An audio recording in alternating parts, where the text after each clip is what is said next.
Hai Tribuners, kali ini Bucin kedatangan tamu spesial. Dia adalah seorang politisi dan pengacara. Sibuk di masa mudanya dengan kuliah, berorganisasi, debat, demo, dan sebagainya, membuat dia tidak kepikiran untuk menjalin hubungan dengan seseorang.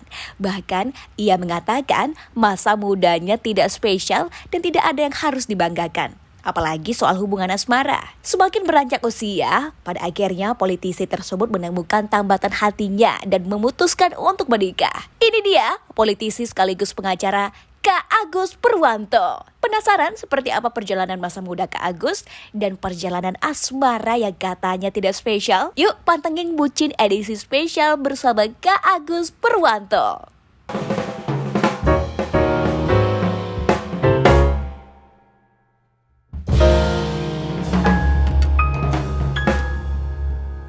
Tribuners, kembali lagi di Bucin Bincang Urusan Cinta bersama aku Mega Setia. Dan tentunya di edisi kali ini spesial banget karena Mega kedatangan tamu yang luar biasa. Kalau sebelum-sebelumnya kita ngundang narasumber yang luar biasa, kita mendengar sudut pandang mereka tentang cinta seperti apa. Dan kali ini kita mengundang narasumber yang pokoknya dia adalah seorang advokat. Beliau adalah seorang politisi juga. Penasaran banget kan bagaimana beliau bisa menemukan pasangan hidupnya sehingga memutuskan untuk menikah dan sekarang ini sudah punya anak. Ya, dia adalah Kak Agus Purwanto. Selamat sore Kak Agus, Assalamualaikum. Waalaikumsalam. Terima kasih udah datang di Bucin. Siap. Karena ini edisi spesial karena biasanya kalau Tribuners nonton MLC ya, Mata Lokal Corner dari Tribun Batam, itu Kak Agus suka nongol di sana ya Kak ya, ngobrol seputar politik. Ngerti politik ya Kak? Tapi karena kali ini spesial banget nih Tribuners, kita bakal ngobrol seputar percintaannya Kak Agus. Karena katanya tadi, apa sih yang spesial dari aku? Justru karena itu kita pengen tahu deh. Tapi sebelumnya Kak Agus, kita pengen tahu dulu soal masa muda Kak Agus nih. Ya, sekarang udah berapa tahun Kak? Apanya berapa tahun? Kalau usia kan hampir 40 tahun di bulan November besok. Luar biasa. Tadi kan Mega sempat spill di awal bahwa jadi seorang advokat dan juga politisi ya Kak ya? Ya, begitu. Ini kan lagi musim pemilu nih, ya kan ya? Bulan Februari 2024 tuh kan lagi gegernya. Nggak mencalonkan Kak? Ya, nyalon sih. Nyalon jadi apa nih Kak? Calon anggota DPRD Kota Batam. Ceritanya sekarang Kak Agus jadi caleg ya? Ya. Caleg untuk di DPRD Kota Batam dari Partai Gelora. Partai Gelora. Partainya Fahri Hamzah. Wah, luar biasa ya. Nah, itu tadi kita kalau misalnya kita ngobrol soal politik. Tapi itu udah biasa Kak. Kalau ngomong soal politik itu udah biasa. Tapi kalau soal kasmarannya gimana ya gitu. Aduh, makanya tapi beliau nih thank you for coming loh Kak, udah hadir. Siap. Udah hadir di sore hari ini. Bersedia banget untuk Mega kupas tuntas ya mungkin Ya, soal situasinya berbeda. Harusnya Bucin kok logonya. harusnya kan logo ini. Tribun Love gitu. Nanti kita bikin ya produser. Oke. Jadi Mega pengen tahu dulu masa muda Kak Agus nih gitu. Waktu sekarang bisa menjadi advokat, pengacara ya, bisa menjadi politisi dan sekarang nyalek gitu. Ceritanya udah pernah pindah partai gitu ya Kak ya. Patah hati. Itu gimana Kak ceritanya waktu masa mudanya? Atau emang udah pengen berkecimpung di dunia politik atau gimana? Apa ya? Ya memang dari zaman SMA sudah suka demo ya. Oke, Ya, SMA. bahkan pernah mau mengungkap kasus korupsi di tingkat kabupaten gitu lah ya. Terus kemudian ya dari situ memang sudah suka aktivitas politik gitu lah. Bahkan ketika SMA juga milih ambil jurusannya IPS bukan IPA, sengaja milih IPS. Oke. Memalsukan tanda tangan orang tua ini nggak bagus ya. Jangan ditiru. Ini memang terbukti terjadi pada diri saya. Jadi saya memalsukan tanda tangan persetujuan orang tua itu, ngambil jurusan IPS saja, yang lain. Sampai menjadi pertanyaan bagi sekolah juga. Dipanggil berkali-kali untuk memastikan apakah betul pilihannya IPS. Tapi memang sejak SMA saya suka dengan dunia sosial. Oke. Itu kalau soal. Ya masuk di teater, sering baca puisi, juara lomba baca puisi dan sebagainya, itu sudah menjadi hari-hari. Oke. Gitu aja sih aktivitas dulu zaman SMA. Kalau kuliah ya sempat di band gitu. Oke. Jadi aktivis pergerakan mahasiswa, berkali-kali demo, berulang-ulang dikejar-kejar aparat karena jadi DPO gitu kan, karena ya Parah banget ya. ya kayak gitulah. Jadi makanya saya bingung kalau disuruh bicara bucin nih apa yang dibucinkan gitu, Iya, iya, apa iya. yang dibincangkan gitu. Coba Kak Agus deskripsikan nih soal Kak Agus waktu masa muda. Masa mudanya seperti apa? Anak muda yang, kan kita ngomongin soal bukan akademik ya, bukan politik ya, soal relationship deh gitu. Itu waktu masa mudanya seperti apa? Nggak ada yang spesial sih, kayak biasa saja mengalir, kuliah, beraktivitas organisasi, ya sudah begitu-begitu terus. Saya tidak pernah merasa menjadi orang yang spesial, harus apa namanya, punya kehidupan yang roman-roman yang bisa dikenang, yang asik indah, itu kayaknya nggak ada, hampir nggak ada gitu. Belum, berarti memang nggak ada pada waktu masa muda. Oh tentu pasti ada lah. Tapi kan, pandangan cantik nih, tapi Biasa. Oke, karena merasa bahwa toh kita berupaya mati-matian di zaman SMA atau di zaman kuliah, waktu itu juga kita sudah pada titik realistis tidak akan menikah pada waktu itu. Jadi mengejar mati-matian cinta di zaman SMA dan kuliah itu juga ya bukan sia-sia, tetapi ya kita harus tahu bahwa ujung dari percintaan kita ini adalah kehidupan rumah tangga. Nah itu yang oke, mengalir saja gitu. Ya. Berarti zaman SMP, SMA sampai kuliah itu tidak ada, maksudnya yang dekat dengan lawan. Dekat pasti ada gitu, teman-teman yang kemudian menjadi apa, cerita-cerita di masa lalu pasti ada. Cuma ya yang se-flat itu ya. Punya realita bahwa di zaman SMA, kuliah itu bahwa pernikahan itu tidak mungkin terjadi atau probabilitasnya sangat kecil. Ya mengalir aja. Ya. Karena memang Kak Agus realistis itu ya dalam berpikir. Maksudnya memang kalau pada saat itu SMP, SMA kan nggak nikah, pada saat itu nggak memungkinkan gitu. Ya, memang nggak memutuskan untuk, karena kan memang masa sekarang itu juga banyak Kak di media sosial anak muda yang memutuskan ya udah aku pacaran, aku ini bla bla bla. Nah, kalau Kakak melihat perbedaan di zaman Kakak dengan zaman sekarang itu seperti apa? Jadi kalau sekarang kan dunia teknologi yang makin terbuka luas ya, orang bisa berhubungan tanpa harus sering-sering ketemu secara fisik kan. Ya. Jadi bumbu-bumbu asmara itu kan makin menggelora gitu. Karena begitu bisa intensnya gitu. Ya. Kalau dulu kan ya udah ketemunya misalkan di kampus, kalau SMA di sekolah, setelah itu pulang kembali ke tempat masing-masing dengan aktivitas masing-masing gitu kan. Ya kita punya kehidupan yang banyak gitu. Kalau zaman sekarang saya lihat anak-anak muda sekarang kalau sudah bucin itu benar-benar kemana-mana bareng gitu ya. Terus setiap saat kalau nggak ketemu itu harus teleponan atau kemudian video call, sleep call gitu kan. Benar. Kayak nggak ada kehidupan yang lain aja gitu. Padahal di usia kita yang masih muda itu kan harusnya banyak aktivitas yang bisa dicoba. Nah, berorganisasi, membangun bisnis misalkan atau yang lain, banyak hal yang harusnya dinikmati sebelum nanti kita menyesal ketika kita di usia-usia 40 tahun, 50 tahun seperti sekarang. Karena memang waktu masa muda ya Kak Agus kan sebagai seorang aktivis, dan memang mungkin secara berpikir pada saat itu belum ke arah sana, mungkin ya? Bisa jadi. Jadi kalau sudah memutuskan untuk memilih, itu gimana Kak ceritanya? Setelah lulus kah? Ada sih, ya memang ini juga untuk teman-teman ya. Kalau memutuskan untuk menikah dan sebagainya, saya senang kalau teman-teman itu punya plan, punya rencana yang matang. Karena dengan yang punya rencana saja belum tentu nanti ujungnya bagus.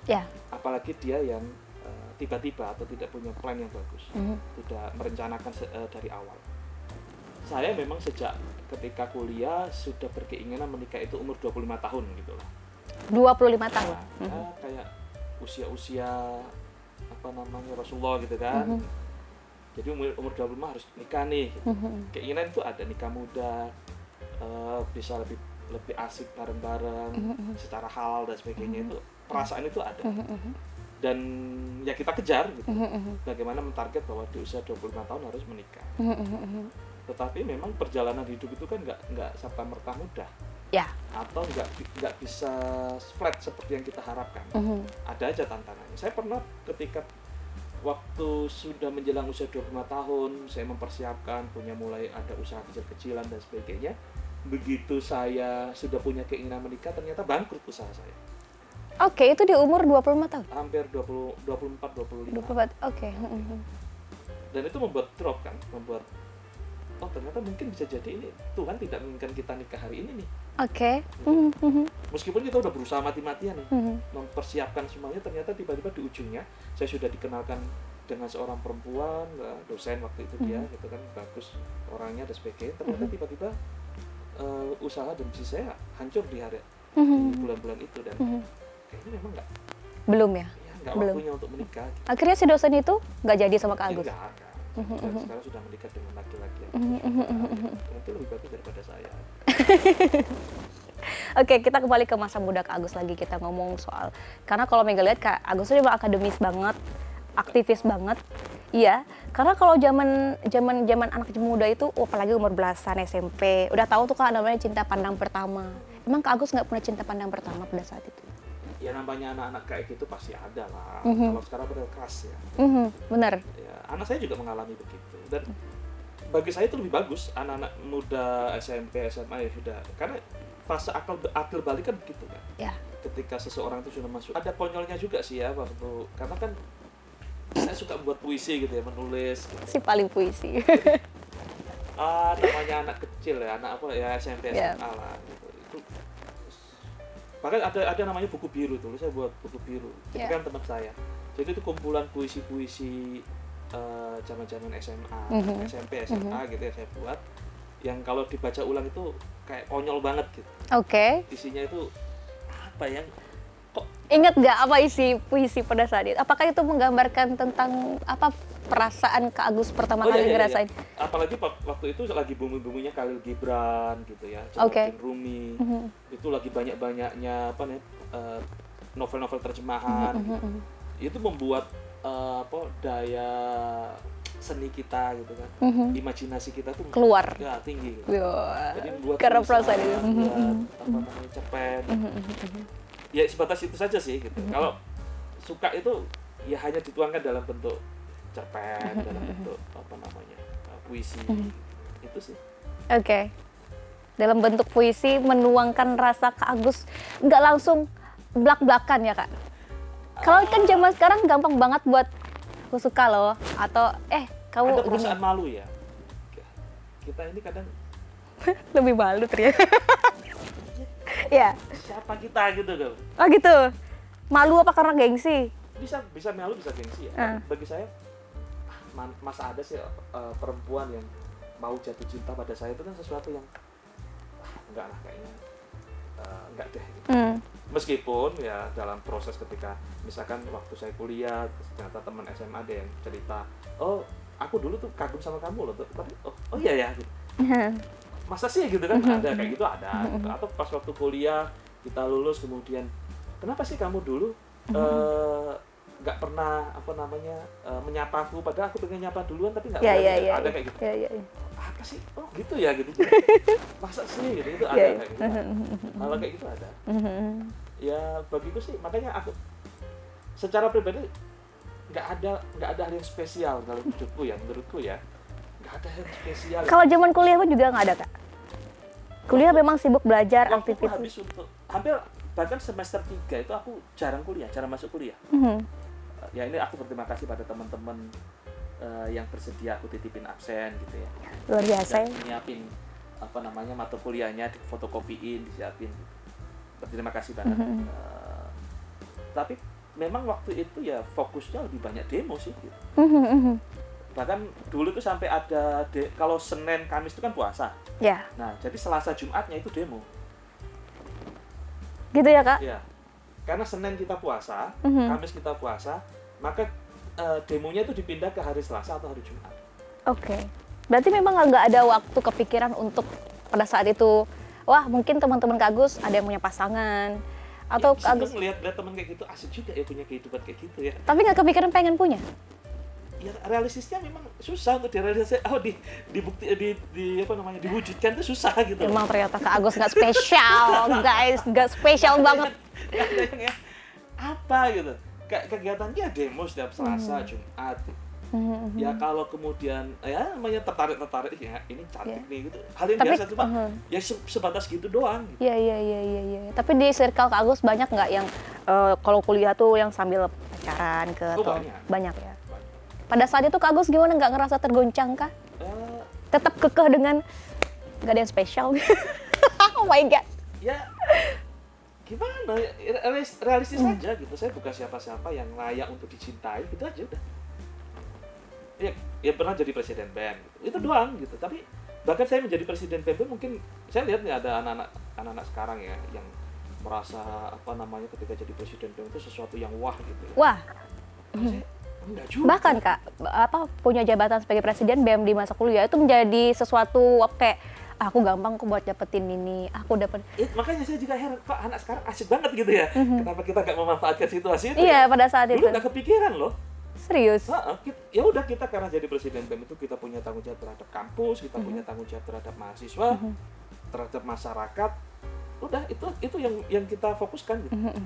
Jadi mikir-mikirin kayak gitu tuh pasti ada, cuma itu bukan hal yang utama gitu. Oke. Cinta-cintanya itu ya sebatas bumbu-bumbu, ini cantik, terus perhatian, sebatas itu doang gitu. Tapi kalau menjadi hal yang utama dalam kehidupan sehari-hari di kampus sih enggak.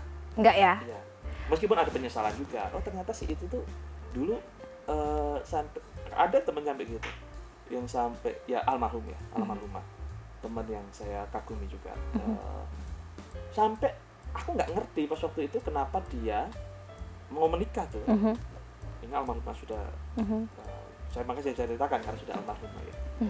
Waktu itu dia pernah bilang ke laki-laki, kalau kamu mau menikah, kamu ketemu Agus, minta izin sama Agus. Kenapa Nah harus? itu saya juga bingung kan. Waktu itu ya kita juga. Kenapa harus? Nah itu. Jadi laki-laki itu ketemu, kemudian ngobrol. Aku mau minta izin ya, mau nikah dengan sini. Nah, terus kenapa? Ya udah nikah aja gitu. Enggak, katanya harus izin begini-begini. Iya, saya nggak ada masalah. Nikah aja gitu. Dan dalam beberapa bulan kemudian memang Apa ada hubungan kekeluargaan kah atau gimana? enggak. Teman dekat memang, Teman dekat. Teman dekat. Bahkan bukan dekat, sebenarnya teman berdebat gitu ya. Sering adu argumentasi, sering karena kita berbeda organisasi. Jadi berantemnya itu kayak ya kayak berantem yang memang pakai logika macam-macam ya. Ya teori anak-anak pergerakan lah, khas pergerakan gitu. Kita berantem begitu. Dan yang memang menjadi spesial saya itu mohon maaf nih untuk istri saya karena Oh my gosh. video tapping ini ya. Iya. Jadi waktu itu kepikiran saya pertama kali menangisi perempuannya itu Karena ketika dia meninggal. Jadi ceritanya itu dia dia karena aktivis juga. Perempuan, dia pengen pas waktu Gempa Bumi Jogja ya, Jogja itu, dan dia berangkat ke posko teman-teman dia berangkat, dia bilang, aku besok berangkat, oke berangkat. Jadi aku merasa biasa saja gitu ya. Iya. Dia telepon, aku besok berangkat ke posko sini gitu. Oh ya udah berangkat, oke. Dalam waktu hampir seminggu dia di posko itu, kemudian dia telepon, aku ulang tahun hari ini. Oh iya ya. Ya udah ntar balik yuk ke kampus gitu. Kan dia di Jogja kan, ke Solo itu kan sekitar 3 jam kalau mau berjalan, 2 jam 3 jam. Ya oke. Jadi besok pagi kita makan siang bareng di kampus. Oke. Kemudian pagi-pagi jam 5:30 itu aku 5 hari nggak mandi ya karena kita di posko di lokasi bencana itu 5 hari. Kemudian mandi, habis sholat subuh mandi, kemudian dapat telepon dari nomor dia, tetapi yang telepon temennya. Karena dia bilang si ini kecelakaan, dan itu lokasinya dekat dengan tempatku, sekitar 10 menit lah. Itu mengsok, bener nggak gitu kan? Terus langsung aku ke rumah sakit, kemudian aku termasuk yang datang pertama kali lah di rumah sakit itu. Dia sudah di kamar jenazah, sudah dimandikan, belum dimandikan, mohon maaf. Waktu itu aku lihat masih belum dimandikan, pakai baju biru. Saya masih ingat banget senyum manisnya dan sebagainya, itu masih benar-benar tergambar gitu ya. Sampai hari ini juga saya masih ingat wajahnya. Kemudian agak sedikit shock gitu. Dia gitu. memori semua itu campur jadi satu. Awalnya nggak nangis sama sekali.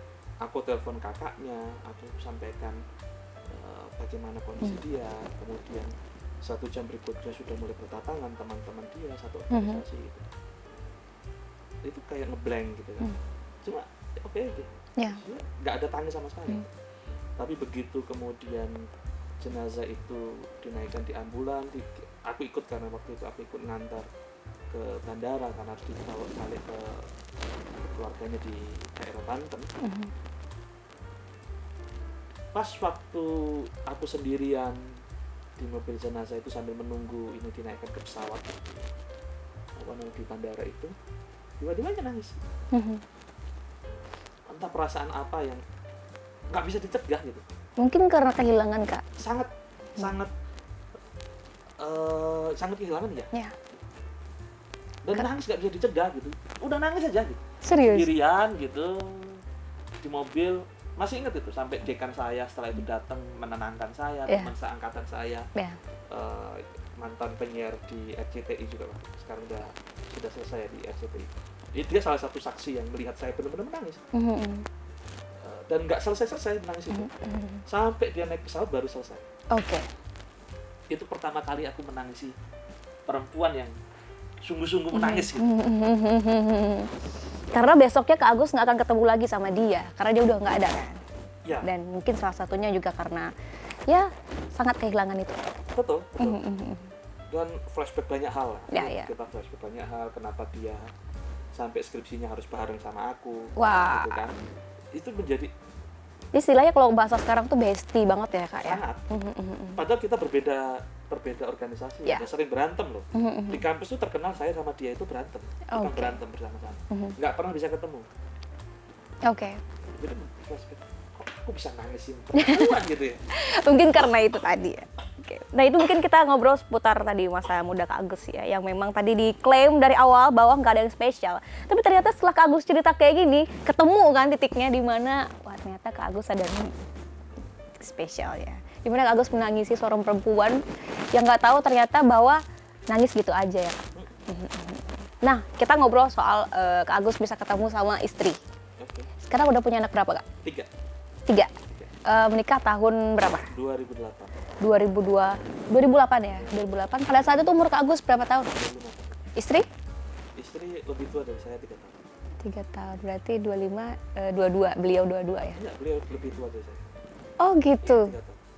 Kan kalau kata orang-orang ya Kak ya, menurut beberapa artikel yang baca juga, perbedaan umur itu menjadi sesuatu gitu dalam pernikahan. Itu benar apa tidak? Atau hoax? Ada benarnya, ada tidak. Kalau dalam sisi psikologisnya usia kan makin kita kayak sekarang mungkin kita ya ketika lihat anak-anak di bawah umur kita kan kita kayak gitu deh, kita merasa kita lebih dewasa daripada mereka. Pasti ada kayak gitu.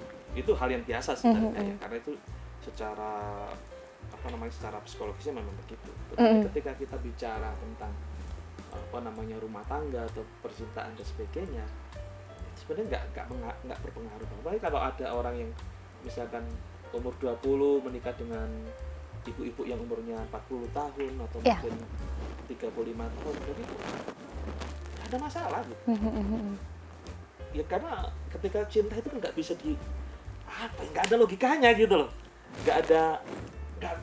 Kalau dinalar, apa nalarnya? Nggak bisa dihitung-hitung secara matematis gitu ya. Nggak ada 1 tambah 1 harus jadi 2 atau jawaban pastinya itu nggak ada. Iya.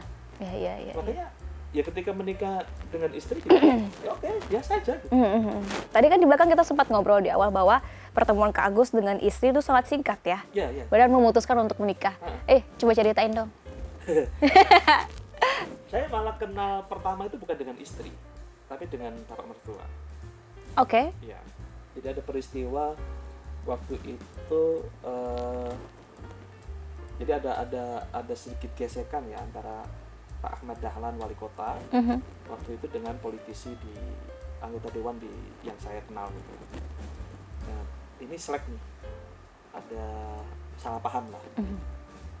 Akhirnya bapak mertua ini karena merasa bahwa wali kota ini tersinggung karena harga dirinya merasa dijatuhkan oleh politisi ini, anggota dewan ini, maka kemudian selama berapa hari itu anggota dewan ini dicari-cari dan udah sampai mau mengerahkan massa dan sebagainya gitu. Nah saya kemudian ditunjuk oleh anggota dewan ini menjadi mediator. Wali kota itu Bapak mertua itulah jadi mediatornya, ketua mediatornya, dan saya jadi mediatornya dari anggota dewan. Jadi bisa dibayangin orang yang usianya hampir 2 kali lipat dari saya berhadapan dengan saya waktu itu. Dan dalam mediasi kemudian menurut orang ya, menurut orang Bapak mertua saya itu tidak pernah bisa dikalahkan gitu. Artinya ya kalau sudah maunya gitu. Oh gitu. Kenanya begitu loh, keras. Dalam mediasi itu juga tegasnya itu kerasa gitu. Intimidatifnya itu kerasa gitu sebagai orang senior terhadap Cina. Tapi waktu mediasi itu ternyata win-win solution gitu. Oke. Jadi kita clear, menganggap ini semua salah paham, kita sama-sama saling memaafkan. Selesai saat itu juga. Gitu. Dan itu juga disampaikan ke saya oleh Bapak Mertua. Saya baru kali ini di istilahnya bisa lulu dengan anak usia 25 tahun kata dia. Beliau bilang seperti itu. Apa yang Kak Agus bilang pada saat itu? Enggak Pak, saya bilang ini bukan masalah menang atau kalah. Gitu. Ini kan kita nyari solusi. Dan kita anggap bahwa masalah ini selesai hari ini dan semua salah paham aja. Clear kan? Udah selesai. Udah, itu pertemuan pertama kali saya dengan Bapak mertua saya. Dan entah mengapa memang sepertinya justru saya lebih sering ketemu dengan Bapak mertua saya itu. Ngopi, ngobrol, diskusi, bahkan menurut istri saya di sela-sela saya ngobrol itulah ibu mertua saya itu di pojokan gitu. Ngobrol di kafe di pojokan itu ngeliatin ini enggak ini. Katanya sih begitu. Gitu. Sama adik-adiknya itu ngeliatin yang itu gitu. Nah, itu aja cuma saya memang waktu itu tidak terpikirkan bahwa saya akan menikah dengan anaknya. Nah, kebetulan saya punya waktu itu saya aktif di buat lembaga sosial yang kerjaannya adalah kalau dulu itu ada 2 hal. Saya lebih mendampingi anak-anak untuk pendidikan. Ya baik itu secara agama maupun pendidikan. Ya misalnya kayak semacam kan banyak nih anak-anak dulu zaman dulu ya, kalau sekarang nggak tahu. Kalau dulu itu kan banyak anak yang tidak sanggup untuk bayar les. Gitu. Maka saya sama anak-anak mahasiswa itu saya kumpulin, yuk kita membuat semacam kayak desa binaan gitu lah, tempat binaan yang itu ngajar les untuk anak-anak itu secara gratis, ada ngajinya juga, ada sebagainya begitu. Yang kedua itu kesehatan. Waktu kalau sekarang mungkin fasilitas kesehatan makin banyak ya. Kalau dulu kan mungkin kurang terjangkau lah. Sekarang ada BPJS, dulu nggak ada gitu. Jadi ya kita membuat kayak gitu keliling gitu kesehatan. Nah kebetulan waktu itu di awal-awal kita nggak ada dokter. Nah kebetulan Bapak mertua istri saya kan dokter ya. Ya saya sampaikan ke Bapak mertua waktu itu anaknya ada di Batam nggak? Ada. Bisa nggak bantu saya untuk jadi dokter untuk penyuluhan kesehatan ini gitu. Untuk tes kesehatan macam-macam. Udah gitu. Dan normal aja gitu, nggak ada sesuatu ya. Cuma saya masih ingat pertemuan pertama kali dengan anaknya gitu, dengan istri saya di kampus Poltek, ketemu di situ dia bawa tas perempuan ya, biasanya dijinjing itu kan. Udah pakai kacamata besar ala-ala zaman itu dulu. Itu masih ingat. Dia datang, mana saya juga bingung orangnya, ternyata yang ini dokternya gitu. Terus kita rapat. Itu cuma waktu itu ada perasaan kayak gini nih istri saya gitu. Udah langsung nyeletuk di hati bahwa kayak gini nih istri saya itu kayak gini nih gitu. Tapi saya nggak menunjuk dia, maksudnya tidak sepersonal itu gitu. Maksudnya kayak gini nih istri saya. Oke. Gitu aja. Tapi udah mengalir nggak ini. Bahkan pas waktu saya ditunjukkan ketika kamu mau nikah nggak? Yang ngajak nikah siapa? Mertua. Yang menawarkan mungkin. Waktu itu Ustadz Abdurrahman. Baik. Ustadz Abdurrahman kan jadi anggota DPRD provinsi. Saya kan staf beliau di DPRD provinsi. Waktu itu nanya. Karena waktu itu sebenarnya saya ini harusnya sudah balik ke Jawa. Bagi saya petualangan saya di Batam itu cukup 6 bulan. Karena waktu itu saya harusnya balik ke Solo untuk menjadi dosen di UNS. Itu dulu mimpinya begitu, dulu ya. Jadi akademisi. Saat itu pernah ditanya sama Ustadz Abdurrahman, karena saya staf beliau. Saya ditanya, kalau kamu apa sih impian kamu dalam waktu 1-2 tahun ini? Saya tulis menikah begini jadi dosen gitu. Ya. Nah waktu itu terus dia bilang suatu hari kita lagi saya nyetirin dia gitu terus kita jalan, kamu pengen kawin nggak? Beliau langsung nanya kayak gitu. Kamu menikah nggak? Nah saya itu waktu itu tidak terfikirkan bahwa saya akan menikah di sini gitu. Di Batam. Di Batam. Ya. Saya yakin ini nggak akan terpenuhi. Kenapa Kak? Jadi saya bilang saya mau nikah tapi sama dokter. Kalau ada. Oh gitu. Heeh. Kenapa maunya dokter? Enggak, itu hanya lontaran aja, spontanitas. Oh gitu ya. Karena saya yakin mana ada sih dokter mau sama saya gitu loh. Masih aja ngerendah gimana sih Kak Agus? Masih. Saya bilang ya udah kalau ada sih saya mau dokter aja kalau nikah di sini gitu. Tapi aja. pada saat itu Kak Agus udah jadi pengacara atau belum? Pada saat itu masih memang sibuk. Staf di Ustadz Abdurrahman. Oke. Iya. Udah gitu doang. Ya. Lontaran itu prosesnya ketika istri saya udah mulai datang, kemudian ternyata ada komunikasi antara bapak mertua saya dengan Ustadz Abdurrahman, ngobrol-ngobrol entah apa yang diobrolin saya nggak tahu. Ternyata tiba-tiba, kamu masih ingat nggak Ustadz Abdurrahman? Kamu masih ingat nggak? Kamu dulu pernah ngomong, kamu mau nikah tapi dengan dokter. Oke. Terus kenapa seperti itu? Nih, dikasih fotonya. Loh ini kan yang Loh, ini dong, Iya, gitu. Jangan ini dong, gitu kan. Janganlah, gitu kan. Karena, ya, kembali lagi ke saya, gitu. Saya siapa sih sebenarnya gitu? Iya. Nggak layak untuk menikah. Tapi pada saat itu Kak Agus punya kriteria nggak? Oh istri aku harus yang, kalau zaman sekarang kan harus bisa masak lah, harus cantik lah, harus tidak punya sama sekali atau pasrah begitu atau? Saya memang belum menyiapkan secara detail ya. Ya. Tapi plan itu ada bahwa umur 25 harus menikah, kemudian targetnya bagaimana itu sudah ada. Tapi seperti apa orangnya dan bagaimana itu tidak diputuskan. Ya. Cuma Akhirnya? lontaran aja. Nah ketika dikasih itu kemudian udah jadi iyain aja gitu lah ya. Ya. Apa sih gitu kan? Dan saya langsung setelah dikasih fotonya itu saya merenung gitu, saya minta waktu seminggu untuk merenung. Dan saya tidak mau komunikasi dengan banyak orang. Udah dikasih dokter malah ngerenungin seminggu lagi ya kan? Merenung, benar nggak sih gitu maksudnya. Dan saya nggak mau ketemu dengan istri saya itu maksudnya. Ada kegiatan pun saya suruh teman-teman aja yang jalan. Kenapa Kak? Saya pengen secara objektif meyakinkan diri saya. Tapi pada saat itu istri Kak Agus tahu? Udah tahu kalau aku bakal dicalonkan dengan Agus Purwanto Esa. Mungkin belum tahu juga. Iya. Mungkin juga tahu, aku belum tahu. Tapi intinya seminggu itu saya merenung dan berpikir gitu. Ya. Bener nggak? Akhirnya saya putuskan, saya coba iseng-iseng telepon orang tua saya. Saya telepon ibu saya sampaikan kalau saya mau nikah. Oke. Gitu kan. Dan malam itu saya dimaki-maki sama ibu saya. Bayangin aja 6 bulan baru sampai di Batam, kamu belum ngapa-ngapain, belum istilahnya ya namanya perantau ya, belum menjadi siapa-siapa dan sebagainya. Oh tiba-tiba mau kawin gitu kan. Ya. Sampai ditanya, emang kamu udah kenal? Aku bilang udah kenal gitu.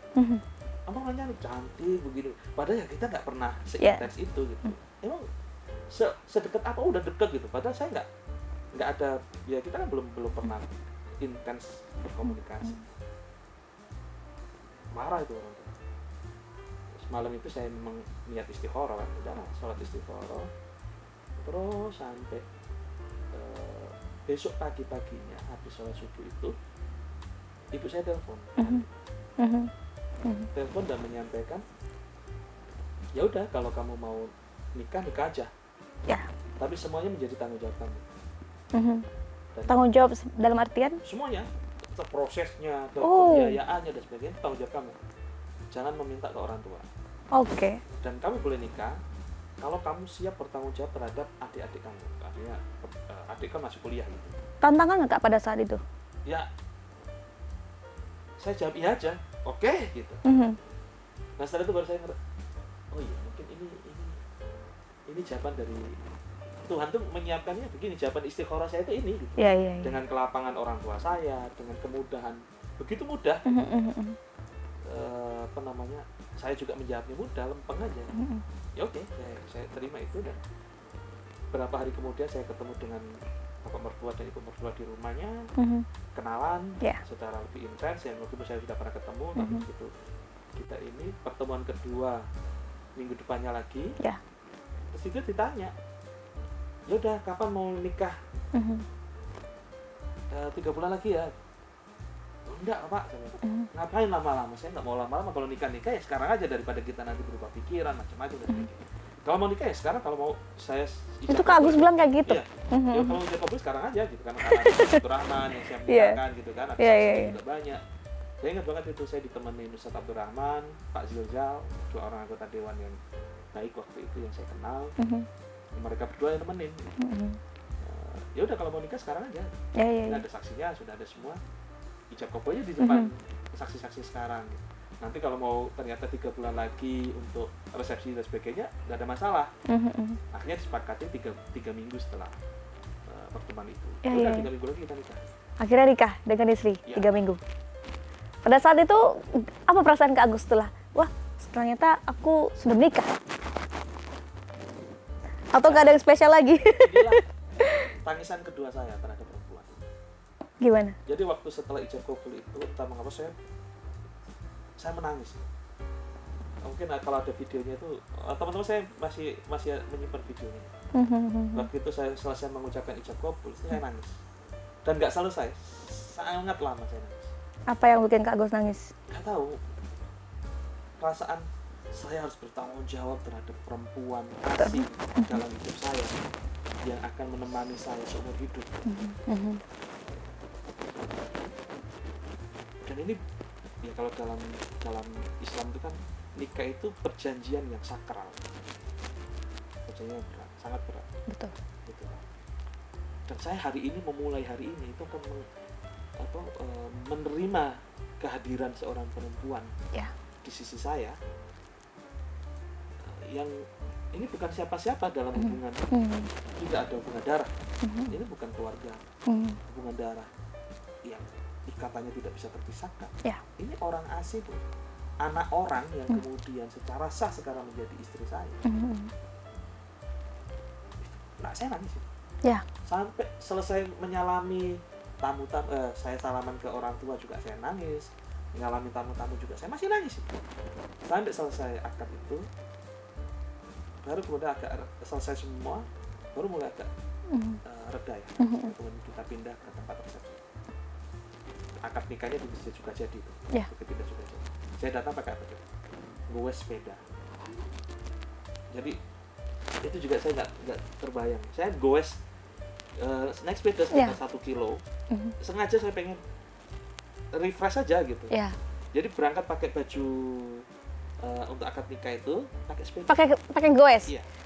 Lucu ya guys. Waktu itu kan tidak familiar main sepeda. Ya betul. Tapi saya seneng aja waktu itu, saya pengen. Tapi ngerasa aneh nggak kan kok pakai baju akad bawa sepeda? Itu saya pengen begitu. Padahal udah ada mobil yang disiapin untuk nganter. Enggak, saya pakai sepeda aja. Nah, terus istri gimana? Ya, istri kan nunggu kan. Gitu. Di tempat di masjid kan. Tapi saya dari tempat tinggal saya itu menuju ke masjid itu saya goes. Nah, agak beda ya guys. Kan biasanya kebanyakan orang yang mau prepare gitu. Cuma Kak Agus yang bukan yang kayak totalitas pada saat itu ya. Totalitas maksudnya, tapi ya udah saya goes aja. Saya pas ada sepeda kan, sepeda apa namanya? Handbag itu, road bag gitu ya. Udah saya pakai ya. Saya goes tuh. Sampai di Masjid Sukajadi situ, terus istirahat sebentar baru akad nikah. Dan akhirnya menikah dengan istri seorang dokter. Kak Agus pada saat itu menjadi staf di DPRD ya? Iya. Berarti sekarang menjalani rumah tangga dengan istri udah berapa tahun? 2008 sampai sekarang, 2023. Wah, berarti udah lama ya. Apa hal-hal yang Kak Agus paling suka dari istri? Kita nggak usah bilang nggak suka deh. Gimana ya? Istri Kak Agus bisa masak ya? Ya namanya orang Minang, masakan Padang. Satu hal yang saya sadari atau tidak, ternyata setelah menikah dengan istri dan sampai hari ini, saya itu tidak bisa mencicipi makanan Jawa lagi. Maksudnya bukan tidak bisa. Kalau ketemu makanan manis itu saya rasanya udah menolak. Udah beda ya. Karena jadi habit juga ya makanan. Karena setiap hari kan kita makan Masakan. nasi Padang atau menu-menu Padang. Sumatera ya. Jadi ketika saya pulang, misalkan saya main ke Solo nih, dulu kan saya pecinta gudeg. Ya. Di zaman kuliah itu yang paling murah kan gudeg, receh, itu murah-murah itu. Lu bayangin aja, kalau zaman kuliah dulu itu ya nasi itu hitungannya cuma 100 rupiah, Ya. sayur itu 100 rupiah. Nah udah makan aja nasi sama sayur udah cukup zaman kuliah. 200 rupiah itu udah bisa sarapan pagi. Nah semua itu kan serba manis zaman kalau Ya. di Solo. Nah waktu saya pernah main ke Solo, itu nggak bisa lagi makan. Nggak bisa ya? Akhirnya makannya apa? Makan kalau sekarang lebih terkenal geprek ya. Iya, geprek. Nah, jadi sambelnya kayak gitu. Iya. Karena udah terbiasa sama, karena tinggal dengan apa ya, orang Padang juga ya Kak ya. Nah itu saya bisa katakan bahwa itulah salah satu yang mengubah hidup saya.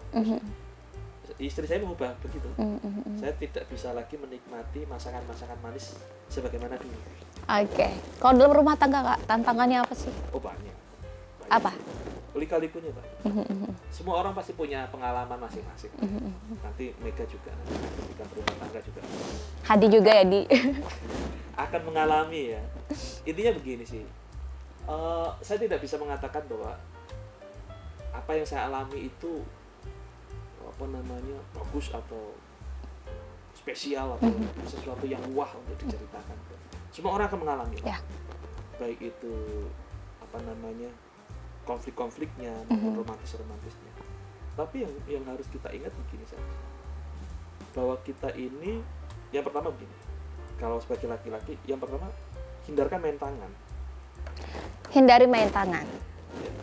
Itu alhamdulillah sampai hari ini ya saya bersyukur saya tidak pernah main tangan sama sekali.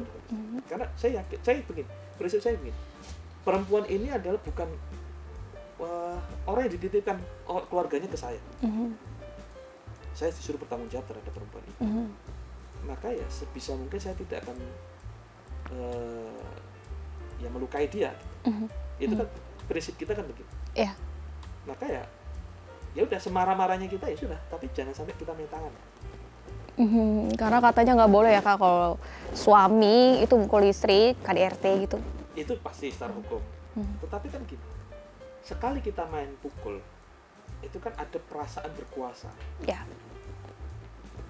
Teorinya begitu. Ketika kita sudah merasa berkuasa dan orang yang kita pukul itu merasa dirinya lemah, maka itu akan menjadi habit berikutnya. Padahal rumah tangga ini bukan siapa menguasai siapa. Ya. Bersama. Ya bareng-bareng. Nah saya merasakan itu aja gitu. Jadi jangan memukul gitu. Ya. Jangan main tangan. Jangan main tangan. Tantangan ya di dalam rumah tangga. Tapi selama ini aman ya Kak? Maksudnya ada pun tantangan bersama dengan istri membangun rumah tangga, itu semua masih bisa Kak Agus jalani dengan riang gembira bersama istri? Pasti ya namanya perbedaan ya. Kerja istri saya tuh suka kalau suaminya romantis, sedangkan saya bukan tipe yang Udah ketebak sih guys, udah ketebak. laki-laki yang harus menunjukkan romantismenya. Bahkan sampai misalkan dia minta buket bunga pun itu harus dia yang minta gitu. Jadi saya nggak bisa untuk nyiapin pas waktu di ulang tahun buket bunga itu nggak bisa gitu. Nggak terfikirkan. Kalau bentuk Kak Agus romantis ke istri, contohnya kayak gimana? Kan ada yang kayak romantisnya suami itu bentuk servis, pelayanannya. Misalnya Kak Agus nganter istri, jemput istri. Nah, ini sesuatu yang saya alami hampir sekitar 6 tahun terakhir perubahan hidup saya. Ya tadi kalau kita bicara tentang dulu saya di partai yang dulu itu hidup saya itu habis untuk aktivitas yang menurut saat itu keren banget gitu.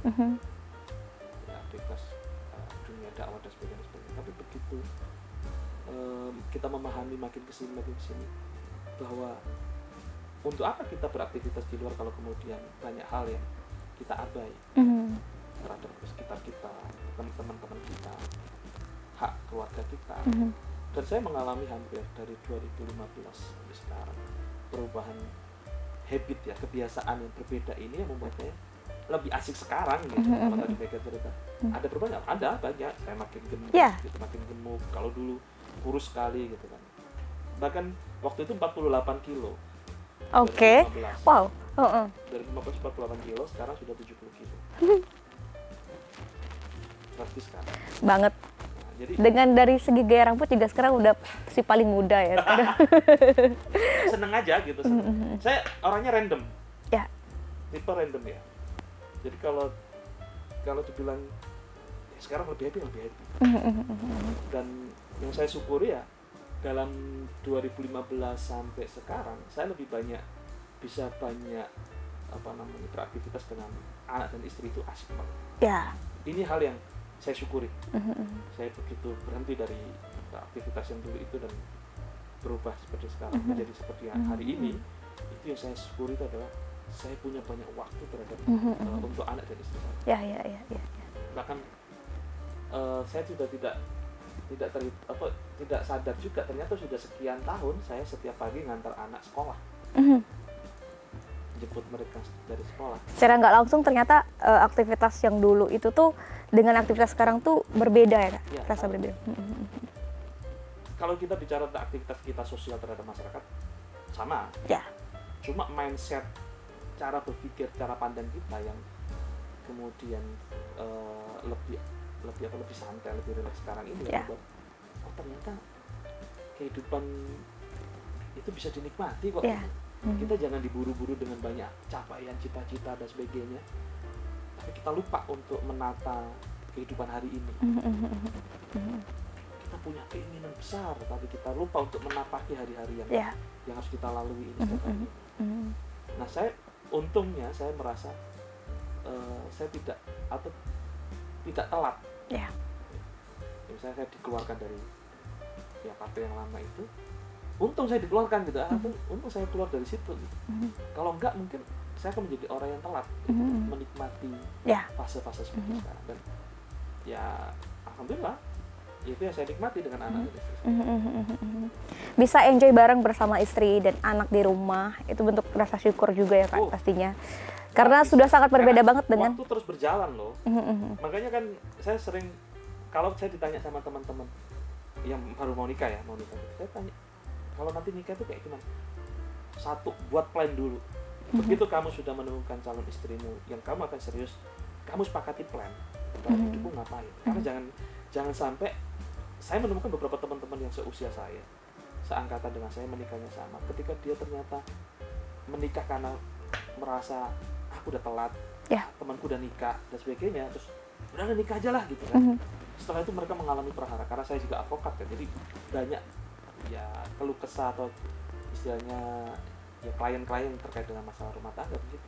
Saya lihat kesalahan teman-teman itu karena mereka tidak punya plan, tidak punya rencana mau ngapain ketika kita membangun rumah tangga. Jadi kalau ngomongin soal plan ini Kak, mau tahu soal visi misi Kak Agus dalam rumah tangga sampai detik ini udah dari tahun 2008. Apa sih visi misinya? Salah satu aja. Karena menikah itu kan membentuk keluarga yang sakinah mawaddah warahmah. Satu tahap pertama itu adalah ketenangan batin, sakinah. Ya. Kita merasa nyaman nggak bersama dengan pasangan kita? Kalau perasaan nyaman itu belum ada, nyaman itu bukan berarti yuk naik motor bareng, bukan itu sebenarnya. Kenyamanan itu ketika kita berbeda pilihan, berbeda sikap, berbeda cara misalkan. Ya mungkin pasangan kita tidurnya ngadep kanan, kita ngadep kiri misalkan. Betul. Ada banyak hal yang berbeda. Ya. Mungkin kita ini orangnya kalau makan jam 11, pasangan kita harus jam 7 pagi misalkan. Banyak hal yang berbeda dalam hidup kita. Kalau kita bisa menikmati perbedaan-perbedaan itu dengan baik, maka itu salah satu kenikmatan atau tujuan yang sakinah tadi ya. Betul.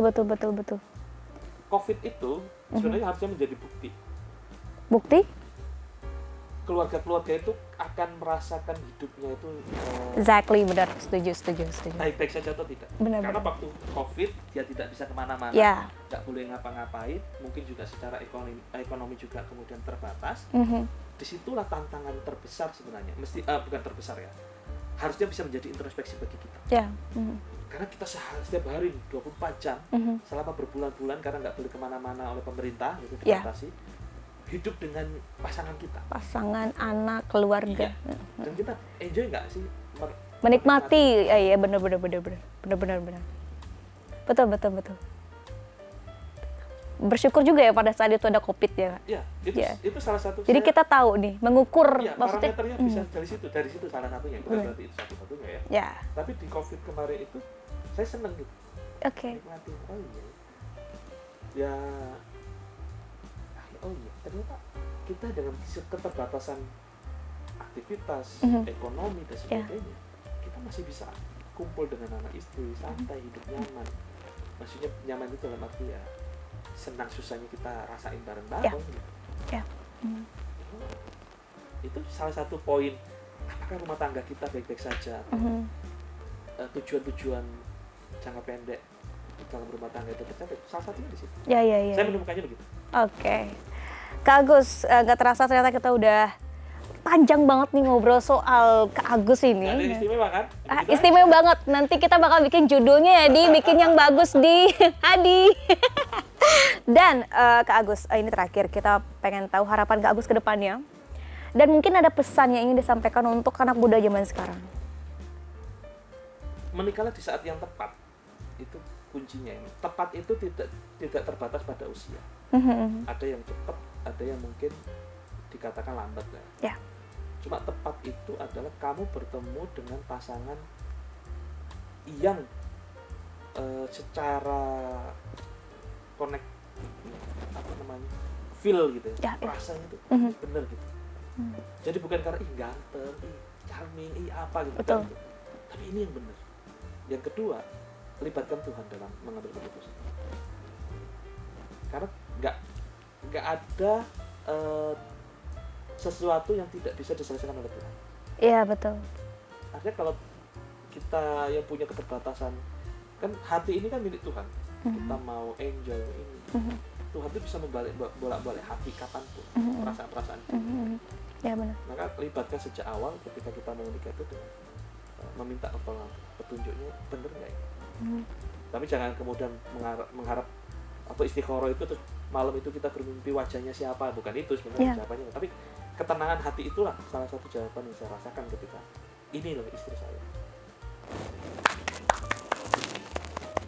Luar biasa Kak Agus, itu kan spesial banget tuh yang barusan Kak Agus sampaikan. Itu jadi motivasi untuk anak muda zaman sekarang. Nah, nggak ada cerita-cerita yang unik-unik kayak di TV-TV gitu. Belum tahu aja. Nah Kak Agus, tadi kita sudah mendengarkan harapan Kak Agus untuk anak muda. Jadi untuk closing statement-nya ada yang ingin disampaikan lagi gak untuk Tribuners khususnya di Kota Batam atau di seluruh Indonesia? Closing statement. Apa closing statement-nya? Ya nggak tahu, nggak gaul banget emangnya dasar. Closing statement, pernyataan terakhir Kak Agus dari pertemuan kita sore hari ini. Ada? Masa depan itu kan rahasia. Yang harus kita perjuangkan tuh hari ini. Jadi cintai orang-orang yang bersama kita di hari ini. Temani, kemudian nikmati hari-hari kita bersama-sama dengan orang yang kita cintai itu. Dan jangan pernah merasa bahwa masa depan yang misteri itu akan sama dengan itu saja. Itu saja, luar biasa. Kak Agus, thank you for coming. Makasih udah hadir di Tribun Batam podcast, bukan podcast loh, ini bucin ya, bincang-bincang urusan tentang relationship Kak Agus ya, tadi dari masa muda terus memutuskan untuk menikah dan menjalani rumah tangga. Semoga tadi apa yang disampaikan Kak Agus bisa menginspirasi Tribuners dimanapun berada ya, bisa mengambil kutipan-kutipan baik ya dari Kak Agus tadi. Dan pokoknya spesial banget, walaupun beliau merasa bahwa nggak ada yang spesial dari apa yang beliau ceritakan. Tidak saya ceritakan kepada orang lain, baru saya ceritakan di sini. Wow, thank you Kak Agus. Kita bye-bye dulu dong. Makasih udah hadir di Bucin. Apa nih? Gitu. Tribuners, thank you for watching untuk edisi Bucin kali ini bareng Kak Agus Purwanto. Semoga kisah perjalanan dia bisa menjadi inspirasi untuk kita semua. So, sampai jumpa lagi di next Bucin. Thank you and bye-bye.